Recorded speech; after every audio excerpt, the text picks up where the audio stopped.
Hello everyone, welcome to my coaching classes learn with practical basic to advance. तो आज हम लोग सीखने वाले हैं ट्रांसलेशन विद ग्रामर टिप्स। ये उसकी क्लास 11th है। तो चलिए स्टार्ट करते हैं। सबसे पहला सेंटेंस हमारे सामने क्या है? अ टीम ऑफ प्लेयर्स, खिलाड़ियों की टीम, हैज़ गॉन, गई है, to Australia, Australia. A team of players has gone to Australia, खिलाड़ियों की टीम ऑस्ट्रेलिया गई है। क्लियर है? तो यहाँ पर थोड़ा सी ग्रामर की बात करें तो यहाँ पर हैज़ आया हुआ है और यहाँ पर क्या आया हुआ है? प्लेयर्स आया हुआ है। दरअसल प्लेयर्स जो है इसका मेन सब्जेक्ट नहीं है। मेन जो सब्जेक्ट का रोल है वो कौन कर रहा है? टीम कर रही है। कौन कर रहा है? टीम कर रही है। तो यहाँ पर टीम क्या है? टीम तो एक ही है, सिंगुलर है। अगर सब्जेक्ट सिंगुलर है तो वर्ब भी क्या होनी चाहिए? सिंगुलर होनी चाहिए। जैसे कि प्लेयर्स तो ढेर सारे हैं, लेकिन उन प्लेयर्स की जो टीम है वो तो एक ही है, सिंगुलर है, तो वर्ब भी क्या रहेगी? सिंगुलर रहेगी। और टीम ऑफ प्लेयर्स, ठीक है। तो यहाँ पर टीम सब्जेक्ट का काम कर रहा है। क्लियर है? थोड़ा सा अगर हम और बताएं तो कलेक्टिव नाउन में आपको स्ट्रक्चर थोड़ा सा याद रखना होगा। वहाँ पर आपको लगेगा कलेक्टिव नाउन है और उसमें तो ढेर सारे होते हैं, लेकिन ध्यान दीजिएगा होंगे तो उसमें ढेर सारे लोग, लेकिन वो एक ही उद्देश्य से, ठीक है, एक ही विजन से अगर काम करेंगे तो वो सिंगुलर रहता है। और जब सिंगुलर रहता है तो वर्ब भी आ गया कि सिंगुलर आएगी। तो प्लेयर्स तो ढेर है, लेकिन सारे क्या है? एक ही टीम के अंदर है और पूरी की पूरी टीम एक ही जगह पर गई है, अलग अलग जगहों पर नहीं गई है, इसलिए यहाँ पर सिंगुलर वर्ब आएगी। ऐसे और भी हो सकते हैं। ए फ्लॉक ऑफ बर्ड्स, पक्षियों का झुंड।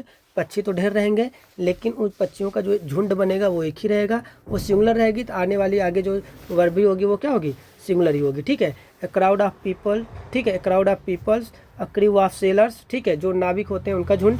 ए बैंड ऑफ म्यूजिशियंस, ठीक है, जो गाना गाते हैं और ढोल बजाते हैं, आर्गन वगैरह बजाते हैं, तो उसका जो एक पूरा ग्रुप होता है उसको बैंड बोलते हैं। तो म्यूजिशियन उनको बोलते हैं जो गाते हैं बजाते हैं, सबको म्यूजिशियन बोलते हैं।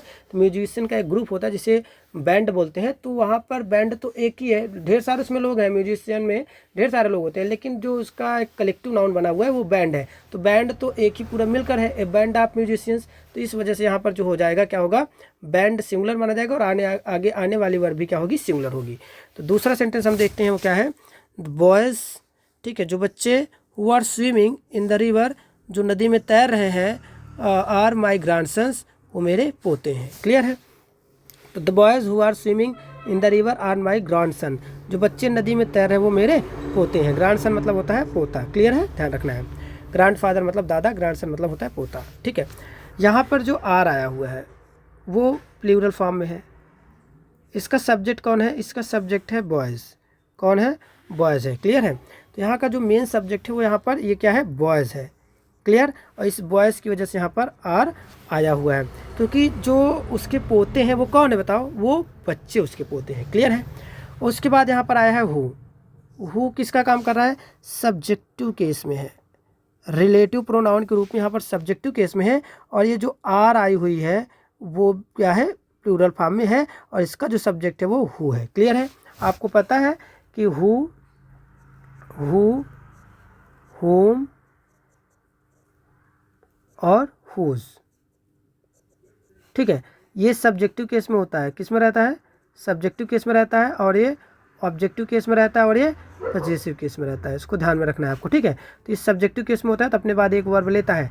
ऑब्जेक्टिव केस में होता है तो इसके बाद एक सब्जेक्ट रहता है, तब जाकर वर्ब आती है। और ये पजेसिव केस में रहता है तो इसके बाद एक नाउन या प्रोनाउन का उपयोग किया जाता है। क्लियर है?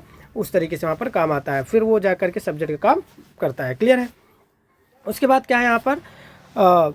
यहाँ पर थोड़ा सा अगर देखें तो who are swimming in the river, ये पूरा पूरा क्या है? ये यहाँ से यहाँ तक ये पूरा पूरा क्या है? एडजेक्टिव क्लॉज है। क्या है? Adjective clause. एडजेक्टिव क्लॉज क्यों?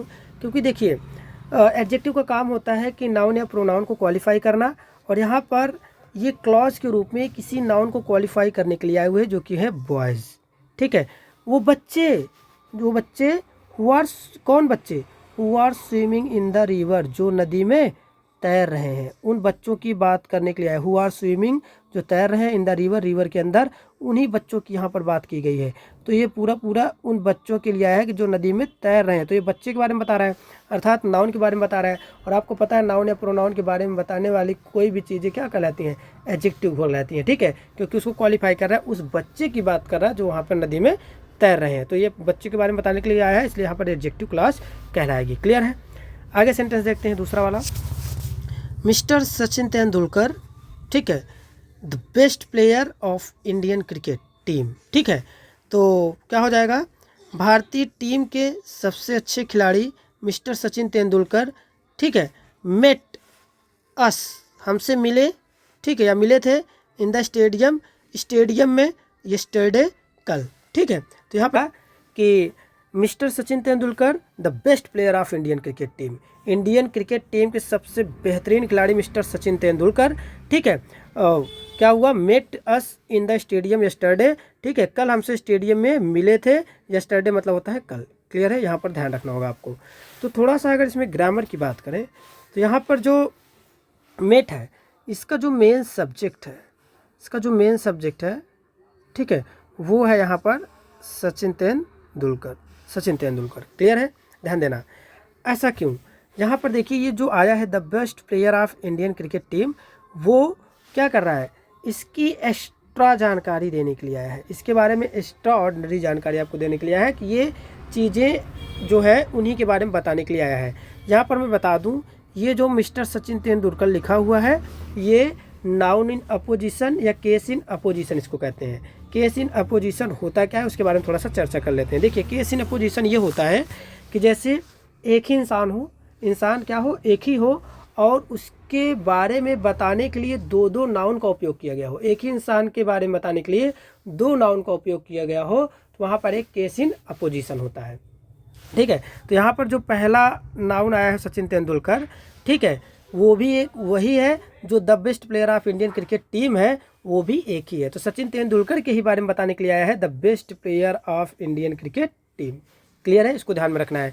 तो यहाँ पर जो केस इन अपोजिशन है वो क्या है, सचिन तेंदुलकर है। क्यों, क्योंकि ये जो the best player of Indian cricket team है वो इसी को, ठीक है, अपोजिट बता रही है, इसी के बारे में आपको आकर के बता रही है। तो यहाँ पर Sachin Tendulkar case in opposition कहलाएगा, और यही मेन सब्जेक्ट है, ठीक है, यहाँ पर ये इसलिए मेट यहाँ का जो मेन सब्जेक्ट है, इसलिए जो मेट आया हुआ है वो सचिन तेंदुलकर के लिए आया हुआ है, क्लियर है। तो केस इन अपोजिशन आप समझ गए होंगे, ठीक है, कि किस तरीके से यहाँ पर आप देखिए एक ही व्यक्ति के बारे में दो नाउन का प्रयोग किया गया। यहाँ पर नाउन या नाउन फ्रेज है, यहाँ पर देखिए एक नाउन है, यहाँ पर पूरा का पूरा क्या है, नाउन का एक फ्रेज आया हुआ है, ठीक है।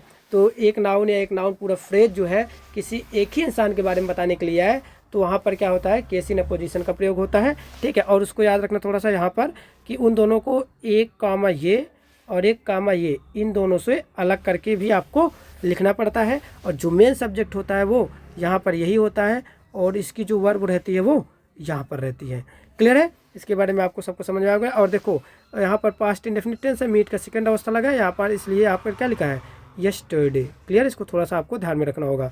केस इन अपोजिशन के बारे में आपको समझ में आया है। और अगर आपको यहाँ से कुछ जानकारी मिली हो, वीडियो अच्छा लगा हो, तो लाइक करें, शेयर करें ज़्यादा से ज़्यादा, और चैनल पर नए हैं तो सब्सक्राइब करें। मिलते हैं नेक्स्ट वीडियो में, तब तक के लिए धन्यवाद।